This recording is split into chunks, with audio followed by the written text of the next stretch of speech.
7 reasons I love talking about my period. I did a project about Zine's small, self-published magazines while I was in school, and I recently decided I wanted to create one of my own on a subject I care about and one that's sometimes considered taboo. A lot of people don't like talking about periods and will just avoid it altogether. What can I say? I like pushing the boundaries. My only real aim was to collect and share people's menstruation-related stories. It started with me, a few friends, and some people I didn't know submitting stuff. But then I created an Indiegogo campaign to raise money to cover the printing costs. In 16 days, I've raised close to $1,000 and my story's been featured on various websites. At the moment, my zine consists of illustrated pieces. Some of them are comics, and one of my friends submitted a how-to guide with instructions for using a menstrual cup. I'm also including articles about polycystic ovary syndrome, PCOS and endometriosis. There's even a period playlist. Talking about periods can help shift the narrative on them so they no longer become shameful or something to hide. Here are 7 other reasons I adore speaking up about and flow. 1. I enjoy talking about something that makes some people uncomfortable. I'm a social anarchist at heart.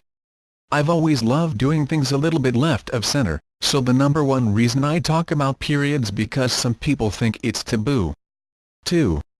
I want everyone to be able to talk freely about that time of the month. While a lot of people aren't comfortable talking about periods and tend to avoid it at all costs, I'm lucky that most, if not all, of the people in my life are down with it. I think the most amazing thing this can accomplish is just to get people talking about periods openly.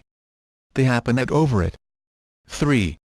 There's actually a ton of humor to be had when it comes to menstruation. I thought my zine might be a bit oddly received at work, so I didn't bring it up.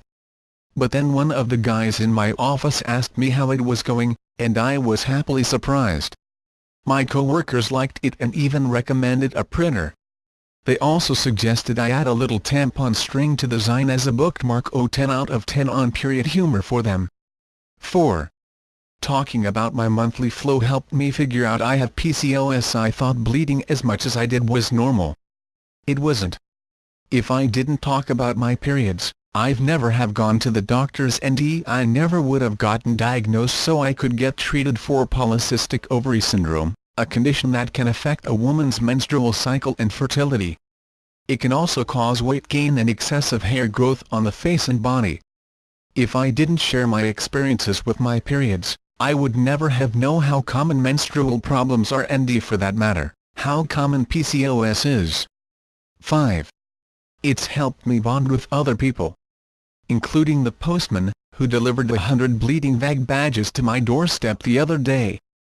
I'm giving them away to people who contributed money to my zine. 6. It allows me to vent my frustrations, and who doesn't have their fair share of flow-related frustrations? 7. I'm bloody good at period puns. This is undoubtedly the most important reason.